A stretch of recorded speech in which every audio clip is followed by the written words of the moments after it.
하나님의 말씀 보겠습니다. 하나님의 말씀은 골로새서 3장 1절에서 3절 말씀입니다. 우리 다 같이 한 목소리로 읽어보겠습니다. 시작. 그러므로 너희가 그리스도와 함께 다시 살리심을 받았으면 위의 것을 찾으라. 거기는 그리스도께서 하나님 우편에 앉아 계시느니라.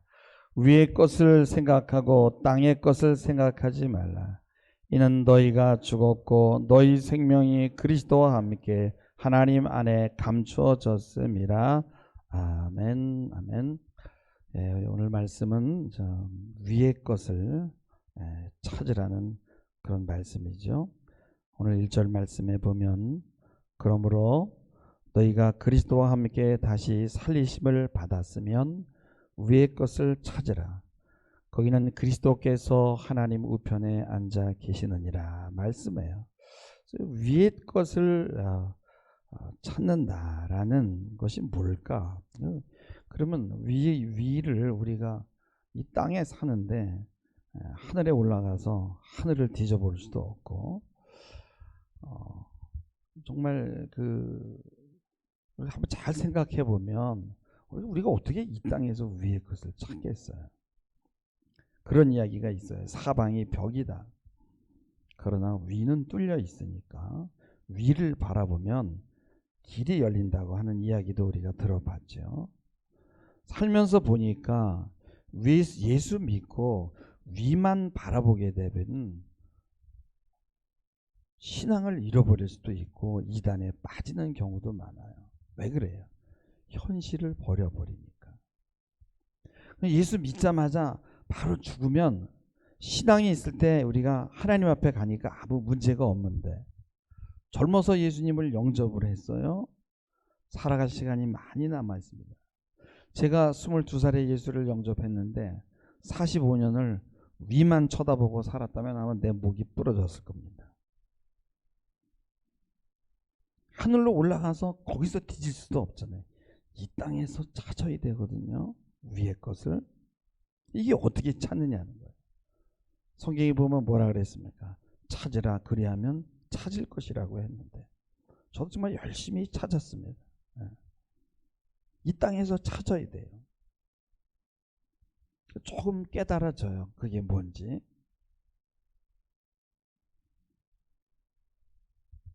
어떻게 우리가 이 땅에서 위의 것을 찾냐? 우리 성경에서 찾을 수 있고, 또 아니면 기도원을 가든지 성경을 통독하든지 예배를 열심히 드리든지 아니면 영적인 일을 해야 되겠죠. 그래야 꼭 위의 것을 찾는 것일까? 그것도 중요해요. 제가 이번에 카타르 월드컵을 보면서 사람들이 막 그냥 집단적으로 막 열광하고 울고 막 분노하고 그런 걸 보면서 많은 생각을 하게 돼요. 물론 저도 우리나라 팀들이 뛸 때는 막 가슴이 졸이면서 보았어요. 골대에 그 골이 그냥 뚫어낼 때 그 열광은 정말 대단하죠. 그 흥분. 4년에 한 번 있는 집단 히스테리입니다. 인간에게는 누구나 이런 광기가 있어요. 그래서 보면은 이런 어떤 카니발이라는 축제가 엄청 많잖아요. 뭐 스페인에 가면 뭐 토마토 축제, 그다음에 뭐 무슨 뭐 카니발 뭐에서 분장을 하고, 또 이 할로윈 대회라든지 뭐 이런 것들 보면은 다 사람들 안에 있는 이 광기가 있는데 막 그런 것들이 막 표출이 됩니다. 그래서 이런 것들이 정기적으로 있어서 사람들 속에 있는 어떤 이런 것들을 막 뚫어내야 되는 거죠. 제가 아는 장로님은 제가 아는 분의 친구분이에요. 서울 뭐 유명한 교회 장로님인데 막 우울증 때문에 견딜 수가 없어요. 그런데 그 정광훈 목사님 집회 가니까 거기 가니까 막 욕하고 막 하는데, 거기서 막 광증에 빠져가지고 그러니까 우울증이 없어졌다는 거예요. 스트레스가 풀린다는 거예요. 그러더니 몇 번 갔다 오더니 중독이 돼가지고 맨날 거길 다닌 거예요. 거길 다닌다는 거예요. 대부분의 사람들은 열광하고 행사가 끝나면 다시 일상으로 돌아옵니다. 일종의 놀이예요. 어린아이가 놀이터에서 막 놀다가 어쨌든 뭐 날이 어두워지고 엄마가 소리 지르고 부르면 내일 또 만나기로 하고 집으로 들어가지잖아. 그리고 잊어버리죠. 거기에다가 그 놀이에다가 우리 인생의 모든 거를 걸 수는 없어요.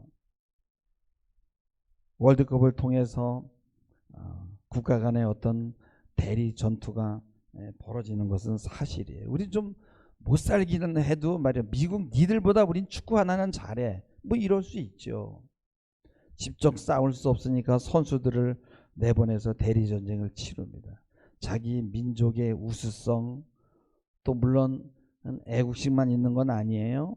나라를 위한 것도 있지만 자기 명예 또 돈과도 연관이 돼요. 연예인 같아요, 선수들은. 그래서 자기 관리하고 올인합니다. 근데 구경꾼들은 뭐예요? 한번 즐기고 일상으로 돌아와야 되는 거예요. 그런데 여러분, 그 아르헨티나 국민들이 그 월드컵에서 그 우승컵을 드는 모습을 직접 보고 싶은 거예요. 메시가 그걸 해줄 것 같은 거예요. 그래서 막 차를 팔고 직장에 사표를 내던지고 카타르로 가는데 그것도 5만 명이나 간 거예요, 거기에. 지금 아르헨티나가요, 인플레가 100%까지 올라가가지고, 여러분 환율이 막 올라가가지고 미국에서 이거를 환율을 올려버리니까 달러가 막 많이 나갈 거 아니에요. 그러니까 달러 구하기가 얼마나 힘든지 몰라요.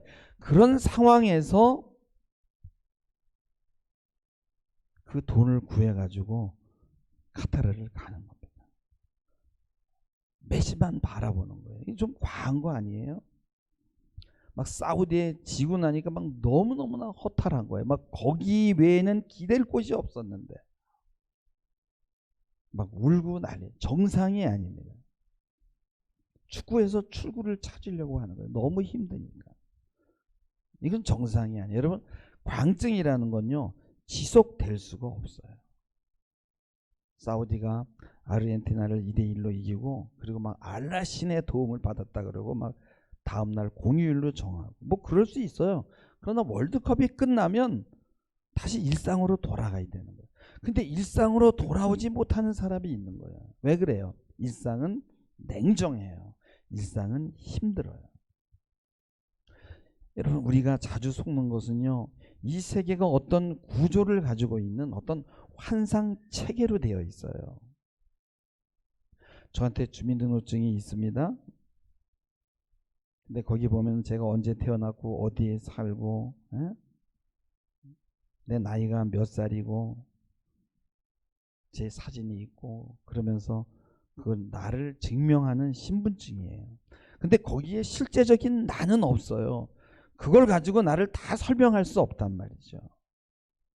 우리가 가정이라는 것이 무엇인가 설명하려면 몇 줄의 문장이 필요해요. 뭐 엄마가 있고 아빠가 있어서 결혼을 하고 자녀를 낳고 어쩌고 저쩌고 뭐 그렇게 얘기를 하겠죠. 그러나 그것으로 가정이 다 설명되지 않아요. 실제 여러분, 이 가정이 움직여지기 위해서는 어떤 제도나 설명이 필요한 거 아니에요. 결혼을 하게 되면은 우리가 가졌던 환상들이 깨지기 시작하고, 여자들은 손에 물을 묻혀야 되고요, 빨래를 해야 되고요, 아이들하고 아이를 임신해서 낳고 고통을 받아야 되고, 아이를 키우면서 힘들고 싸우고 소리를 지르고 지지고 볶는 게 가정이잖아요. 가정이라는 게 뭐 아름답기만 한가요? 여러분, 아무리 거대한 국가라는 조직이 있어도요, 여러분 거기엔 농사를 짓는 농민이 있고, 아무리 기계가 발달해서도요, 그 노동자가 또 농민이 있어야 되고요, 바닥에서 일하는 사람들이 있기 때문에 실무적인 일들이 돌아가는 거예요. 말단 공무원들이 일은 다 하는 겁니다. 여러분, 운전하는 여러분요, 그 뭐죠, 그 트럭 운전하는 사람들이 막 파업을 하니까 막 세상이 스톱이 되잖아요. 높은 곳에서 정치하는 사람들이 국민의 삶에 도움이 되지 않는 경우가 더 많아요.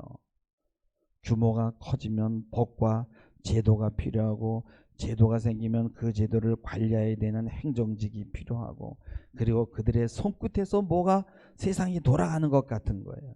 그리고 그들은 전문가라고 해서 밑에서 일하는 사람보다 월급도 더 많이 가져가요. 이 사람들에 의해서 세계가 굴러간다고 생각하고 이게 우리가 알고 있는 세계입니다. 실제적인 것보다 행정에 의해서, 제도에 의해서, 숫자나 기호에 의해서 이 세계가 돌아갑니까? 여러분, 이런 구조에서 높은 직분에 앉아있는 사람들이 전문가들인데 그들은 고급 수영차를 타고 다니고 골프를 치고, 근데 실제로 하는 일은 없어요. 별로 할 수 있는 일도 없어요. 그 사람들은. 이들의 무대는 세계예요. 비행기를 타고 온 세계를 누비고, 그리고 정말 삶이 멋지죠. 그래서 상위 몇 프로 특권층, 정치도 상위 몇 프로 특권층이에요. 그래서 우리와 관계없는 일이에요. 우리가 막 거기서 뭐 흥분해야 될 일이 없어요. 이미 그들끼리의 게임이라는 거예요. 우리는 다른 일을 해야 되는 거예요. 그들의 여러분, 그들의 그 세계가 멋있어 보여요? 그들이 무언가를 기여하는 것 같습니까? 착각입니다. 근데 여자들은, 이게 남자들은 그게 두뇌인데 여자들은 빨라요. 여자들은 별 관심을 갖지 않아요. 왜 그래요? 이 통찰력이 있어요. 여자들 뭐 그러면요, 꼴값도 떨고 있네 이래요, 속으로. 그들이 뭐 정책을 결정하니까 영향을 주죠. 그러나 상관하지 않아요. 그게 내 삶에 무슨 관계가 있어. 내가 애하고 부딪히고, 내가 빨래하고, 내가 설거지하고, 집안 청소하고 힘들어 죽겠는데, 응? 니들이 한번 남편에게 시달려보고 자녀들에게 한번 시달려 봤어? 니들이 뭘 알아? 물론 남자들도 막상 직장에서 자기 상사 눈치 보고 힘들어하는 그런 경우는 좀 다르지만은요, 정치하는 사람 니들이 뭘 아냐 이거예요. 여자들이라고 박지성이 뭐 손흥민이 부인 안 되고 싶겠어요? 부인 되는 날부터 귀부인이 되고요, 손에 물 한 방울 안 묻혀도 되고요, 귀족 생활하는 거예요. 집이 그냥 몇십억짜리가 몇 채씩 되고요, 관리인 두고 월급 주고 기사 쓰고, 누가 그런 삶 원하지 않겠어요? 그런 삶을 준다 그러면 누가 손을 안 들겠어요? 여러분, 방송에 나와서 얼굴 한번 보여주고요, 보통 사람은 평생 벌어도 못 버는 돈을요 한 번에 가져갑니다. 근데 여러분, 대부분의 사람들은 모든 이 현실 속에서 막 힘쓰고 애쓰면서 살아가는 거예요. 그래서 그들은 심령이 가난해지는 거예요. 그래서 예수님이 팔복 설교에서 뭐예요? 심령이 가난한 자는 복이 있나니 천국이 저희들의 것임이라고 말했어요. 저는 그래서 그 정말 높은 산 속에 있는 그런 곳이 수도원이 아니라 바로 이 세상이 저는 수도원이라고 생각해요. 그래서 우리가 이 돌을 닦는 거는 뭐냐면 그런 수도원에서 하는 게 아니라 이 장터에서, 그리고 이 농토에서, 그 다음에 직장, 아주 낮은 그런 계급에서 시작이 되는 거예요. 먹고 사는 문제 걱정하면서 살아갈 때 그때 우리는 도를 배우게 되는 거예요. 삶 속으로 삶이 내려와야 되는데 삶을 멋지게 사는 사람들이 있어요. 그런 사람들은 삶이 리얼하지 않아요. 그리고 그런 사람들을 삶의 모델로 삼으면 안 되는 거예요. 그럼 삶이 공허하게 되는 거예요. 여러분 한번 생각해 보세요. 그 광고에 나와가지고 뭐 이렇게 얼굴 표정하고 뭐 과자 선전하고 누군지 알죠? 전 뭐뭐라고. 한번 상상해 보세요. 어떤 삶을 살겠는가.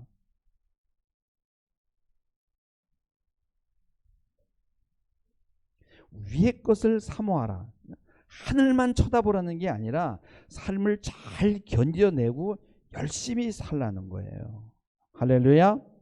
마태복음 7장 7절 8절에 보면 구하라 그리하면 너에게 주실 것이요 찾으라 그리하면 찾아낼 것이요 문을 두드리라 그리하면 너에게 열릴 것이니 구하는 이마다 받을 것이요 찾는 이는 찾아낼 것이요 두드리는 이에게는 열릴 것이니라 말씀해요.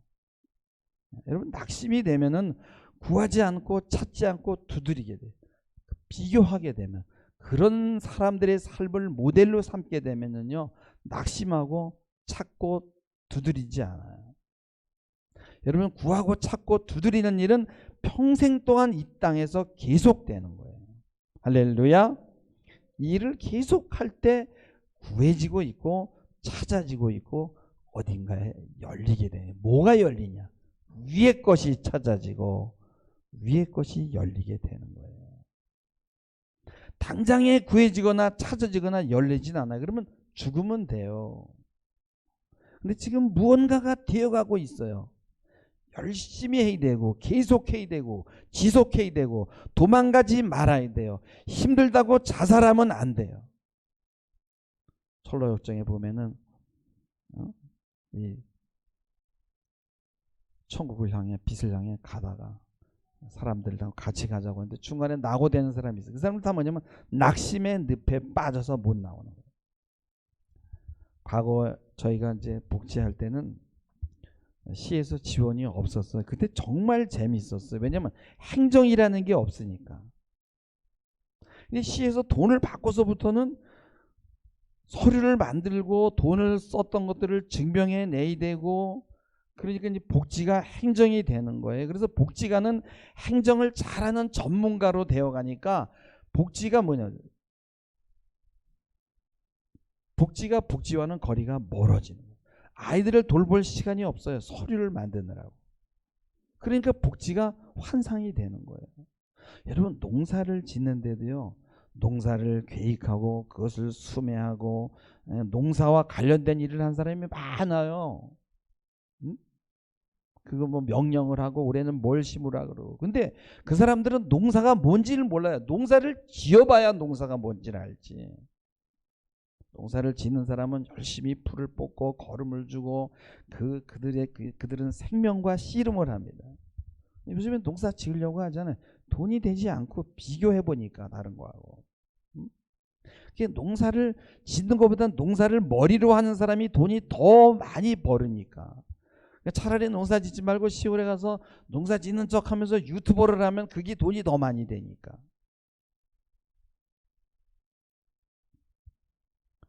도스토옙스키의 까라마조프 형제라는 소설에 보면은 한 여인이 명망 있는 그런 영성이 있는 그 장로를 찾아옵니다. 그래서 장로님이 무슨 문제로 오셨습니까? 하니까 여인이 대답합니다. 저의 고통은요, 불신입니다. 그러면 하나님을 안 믿나요? 아니에요. 그것도 아니에요. 하나님을 믿긴 믿는데 내가 정말 내세가 있는지 이게 매일 의심이 되는 거예요. 그리고 이거를 어디서 대답을 해주는 사람이 없어요. 이 문제가 정말 나를 너무 괴롭혀요. 누구한테도 호소할 곳이 없어요. 모든 사람이 신앙이 있다는 사람들은 보면 처음에는 무서운 자연현상에 대한 공포심에 생긴 것이고, 그래서 신인이 내세라는 것을 만들었다고 하잖아요. 근데 없는데, 그런 이야기를 들으면 정말 그런 것 같은데, 근데 그런 식으로 한평생 믿다가 죽어버리면 갑자기 모든 게 다 없어져서 언젠가는 내가 읽은 작가의 그 글처럼 무덤 위에 잡초만 우거질 텐데, 제가 어떻게 하면 다시 이 신앙을 되찾을 수 있을까요? 전 불행해요. 아무리 주위를 둘러봐도 모든 사람의 얼굴이 태평하고 누구 하나 이런 것에 마음 쓰는 사람은 없어요. 그러니까 장로님이 대답합니다. 저도 그것을 증명해 드릴 수가 없군요. 그렇지만 그 믿음을 불러올 수 있는 방법이 있는데, 그것은 사랑을 실천에 옮기는 거예요. 당신 주위에 있는 사람들을 한번 한없이 사랑하려고 애써 보세요. 그 노력의 성공함에 따라 신의 존재도 당신 영혼의 불멸도 확실에 이르게 될 겁니다. 만일 이웃사랑이 자기를 희생하는 경지까지 도달되면 그때야말로 확고한 신앙을 얻게 되고 어떠한 의욕도 당신 마음에 끼어들 여지가 없을 것입니다. 그 여인이 대답해요.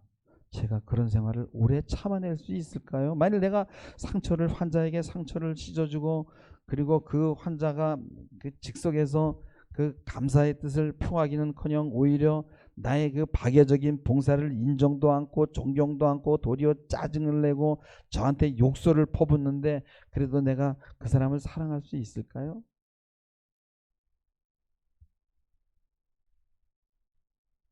장로님이 이런 이야기를 해요. 인간은 인류를 사랑하지만 스스로 놀랄 때가 있어요. 인류 전체를 사랑하면 할수록 개인의 인간에 대한 사랑은 점점 줄어들어요. 공상 속에서는 곧잘 인류의 봉사에 대해서 열렬한 생각을 품어요. 만일 어떤 기회가 갑자기 그럴 필요가 생기면은 인류를 위해 정말 십자가를 짊어질 듯한 심정이 됩니다. 그런데 나는 어떤 사람하고든 단 이틀도 한 방에서 같이 지낼 수가 없게 되며 단 하루만 함께 있어도 상대방이 아무리 훌륭한 인간이라도 그 인간에게 징후를 느끼게 됩니다. 어떤 사람은 밥을 너무 오랫동안 먹어서 믿고 어떤 사람은 감기에 걸려서 계속 코를 풀어대서 믿고 그래서 개개인의 증오가 심하면 심할수록 인류 전체에 대한 사랑은 점점 더 열렬해지더라는 거예요. 그 여인이 그럼 저는 어떻게 하란 말이죠? 저도 분명히 그럴 것 같은데요. 장로님이 그래요. 내가 안 된다는 거, 내가 부족하다는 거. 그래서 상한 마음을 갖는 것만으로도 충분해요. 당신이 할 수 있는 만큼 하면 그게 보답이 오게 됩니다. 중요한 것은 자신을 진지하게 바라보는 거예요. 내가 이 정도밖에 안 되는구나. 실천적인 사랑을 하면 성과가 없을 수 있지만은 도망가지 말고 또 도전하라는 거예요. 그러나 공상 속에 머물러서 일생을 마치 환영처럼 어른거리고 살면요, 내세도 잊어버리고 나중에는 아니란 생활에 젖어버린다는 거예요. 제일 위험한 것은 뭐냐? 자기 자신에 대한 거짓이라는 거예요. 실천적인 사랑은 뭐예요? 공상적인 사랑에 비하면 너무 냉혹하고 무서운 거예요. 그러면서 장로님이 얘기합니다. 실천적인 사랑은 노동과 인내입니다 라고 하는 거예요. 근데 여러분, 제가 칼 막스 책을 보니까 정말 그 사람이요, 그 인류에 대한 사랑과 열정이 넘쳐났더라고요. 근데 그게 뭐냐면 연구실에서 배양한 거야. 그래서 그가 만들어낸 철학 신조 때문에 수백만 명의 생명들이, 수백만 명이 뭐예요? 수천만 명이 죽어갔어요. 루소가 사회계약론을 썼는데 그게 그 혁명가인 노베르스피에르 손에 들어가가지고 불란서 혁명을 일으켜서 피에 젖은 무기가 된 거예요. 그러니까 삶으로 살지 않고 머리로 어떤 신조를 만들어낸 것은 세상을 파괴한다는 거예요. 그러니까 이 학문이나 문명의 발달은 생명을 경시하는 쪽으로 발달이 되는 거예요. 그러니까 현대 문명은 뭐냐? 사랑을 하지 못하게 하는 거예요. 생명과 멀어지게 하는 거예요. 어떻게 해서든지 관계를 단절시키는 거예요. 그래서 삶을 현실적이 되지 못하게 하고 자꾸 환상 속에 밀어넣는 거예요. 이게 다 사단이 하는 일인 거예요.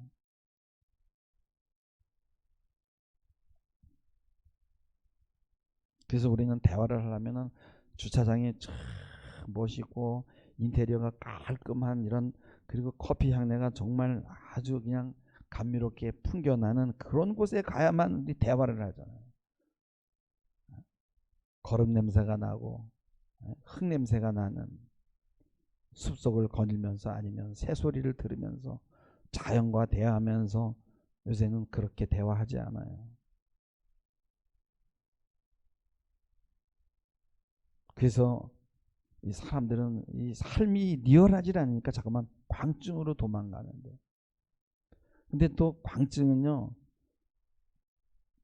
이 광증은 이제 조증인데요, 이게 우울과 균형을 맞추기 위한 거니까 그 사람이 우울해서 그런 거예요. 오늘날은 여러분이 기계가 많은 것을 일을 하잖아요. 그러니까 일자리가 없고 여가가 많잖아요. 근데 이 여가를 어떻게 보내야 될지를 모르는 거예요. 기계가 시키는 일만 하다가 기계에서 이제 버림을 받아보세요. 기계적인 삶을 살았는데 내가 기계인데 폐기 처분이 되면 자기 스스로 아무것도 할 수 있는 일이 없는 거예요. 그러니까 누가 써줘야만 작동이 되는 거예요. 그러니까 빨리 어디 다른 데 취직을 해야 돼. 내가 할 수 있는 게 없는 거예요. 그래 공허한 거예요. 왜 그래요? 삶을 사랑하는 일을 배우지를 못하는 거예요. 누군가가 시키는 일을 해야만 삶의 의미를 느끼는 거예요. 그러니까 일이 없어지니까 공황 상태에 빠지게 돼요.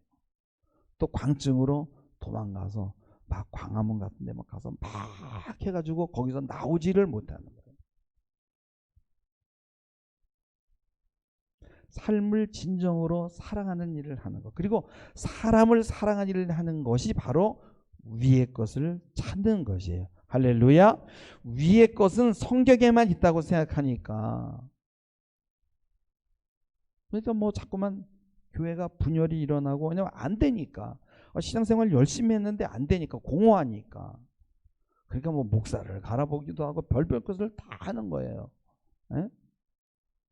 여러분, 예수 믿는다는 건 최고의 진리, 궁극적인 진리잖아요. 그러니까 그게 광증이에요. 최고의 진리를 알아보세요. 근데 궁극적인 진리를 알았는데 삶이 계속 평범한 거예요. 계속 내가 진짜 무슨 스타가 안 되는 거예요. 그러니까 삶은 여전히 고생스럽고 변화는 너무나 천천히 일어나고 이 뜨거움을 유지할 수가 없어요. 그래서 막 기도원도 가보고 성경통도 가보고 사기도 해보고 별 볼 걸 다 해봐도 공허한 거예요. 그래서 통계적으로 기독교 신자들이 우울증 환자가 세상 사람보다 훨씬 많은 거예요. 저도 처음 예수 믿고 이 광증이 있었어요. 이 주체를 못 하겠어요. 주변에서 야, 너 좀 이상해. 너 잘못됐어. 너. 야, 그러지 말고 내 손 잡아. 자꾸 다시 세상으로 돌아가자. 안 돼. 난 뭐 산에 가서 기도하고 성경 통독하고 그저 교회만 있고. 응? 세상은요, 여러분, 매력이 넘쳐요. 넘치는 물질, 아름다운 볼거리, 먹거리, 화려함, 그거를요, 여러분, 광증으로 이겨낼 수가 없어요. 여러분, 카타르 국민이 그 국민 소득이 아시아에서 1위거든요. 세계에서는 5위인가 되는데, 한 사람당 나라에서 500만 원을 매달 그냥 줘요. 통장에 매달 500만 원이 딸깍딸깍 들어와요. 거기다가 엄청난 또 혜택이 있어요. 가스도 그냥 주고 전기 요금 다 공짜고 자녀들 교육비 하나도 없고요. 세금도 하나도 없어요. 거기로 이민 갔으면 좋겠어. 생각해봐요. 그 나라 사람들은 뭐하고 살까? 일 안 해도 500만 원씩 계속 들어오면은 그냥 여행만 다니면 될 것 같아. 아니면 카페에 모여서 뭐 떠들기만 하면 될까? 저도 궁금해요. 근데 보니까 걔네들이 한국말을 배우더라고. 얼마나 심심하면 한국말을 다 배우겠어. 카타르 사람이 한국말을 굉장히 잘하더라고. 왜? 한류 문화가 그리워서. 근데 한국 사람들 지랄 같잖아요. 모든 게 막 불균형하고. 그런 게 그리운가 봐요. 그러니까 뭐 어느 쪽에 있든지 뭐가 계속 광기든지 무슨 뭐든지 이게 계속 될 수가 없어요. 우리는 일상으로 돌아와야 되는데, 이 일상이라는 거는요, 여러분요, 아무리 돈 뭐 500씩 들어오고 뭐 세금 먹고 그래도요, 일상은 힘든 거예요. 왜 힘들어요? 사람이 힘든 거예요. 사랑하기가 힘든 거예요. 그래서 오늘 말씀하잖아요. 너 그리스도와 함께 살리심을 받았느냐? 위의 것을 찾으라. 거기는 그리스도께서 하나님 우편에 앉아 계시느니라. 그거 뭐 올라갈 거예요? 사도 바울이 그랬잖아요. 고린도전서 5장 8절에 우리가 담대하여 원하는 바는 차라리 몸을 떠나 주와 함께 있는 그것이라. 그러나 그는 세상에 더 머물러 해야 한다 그랬어요. 왜 그래요? 하나님을 기쁘시게 하기 위해서. 사랑하는 일을 해야 되니까. 그래서 기독교의 핵심은 이 광기를 어떻게 유지하느냐가 아니라, 유지할 수도 없고요. 그 유지하려면은요, 광화문 나가야 돼요. 그리고 누군가를 따라다녀야 되는 거예요. 우리는 이 땅에서 열심히 찾고 구하고 두드리는 그런 일들을 해야 되는 거예요. 그러면 위의 것이 보이는 거죠. 위의 것을 생각하고 땅의 것을 생각하지 말라 그랬죠. 자, 보세요. 땅의 것은 생각으로 하는 게 아니야. 땅의 것은 몸으로 하는 거예요. 땅의 것을 생각으로 하면은 타락하게 되는 거예요. 땅의 것을 몸으로 하면은 진실해지고 영성이 오는 거예요. 그래서 몸으로 하면은 위의 것이 저절로 생각이 되는 거예요. 또 3절에 보면 이는 너희는 죽었고 너희 생명이 그리스도와 함께 하나님 안에서 감추어졌다라고 말씀해요. 하나님 안에 감추어졌어요. 근데 하나님 안에다 감췄어. 하나님이 어디다 숨겨놓았죠? 이 땅에 숨겨놓은 거예요. 찾고 두드리고 구하는 것은 생각으로 하는 게 아니라 몸으로 하는 거예요. 하나님이 이 땅에다가 숨겨놨어요. 우리 소풍 갔을 때 보물찾기 하잖아요. 그러면은 찾잖아요. 열심히 아이들이. 어떤 사람은 많이 찾은 사람한테 너 하나 줘. 뺏어가지고. 물론 그런 아이들도 있어요. 소풍 가보면. 근데 하나님이 이 보물을 여기다 숨겨놔요. 그게 뭐예요? 우리가 서로 사랑하는 거예요. 그럴 때 우리는 삶을 배우게 되고 복음이 뭔지를 깨닫게 되는 것입니다. 여러분 지속적으로 구하고 찾고 두드리는 일을 여러분 이 삶에서 살아가면서 여러분 찾아내시기를 주님의 이름으로 축원합니다. 기도하시겠습니다. 주님, 위만 바라보지 않고 이 땅에 숨겨놓은 위의 것, 그 보물을 찾는데 열심을 내겠습니다. 우리의 삶을 결단코 포기하지 않겠습니다. 엄한 것 바라보지 않겠습니다. 열심히 찾고 두드리고 구하겠습니다. 감사드리며 예수님의 이름으로 기도하옵나이다. 아멘.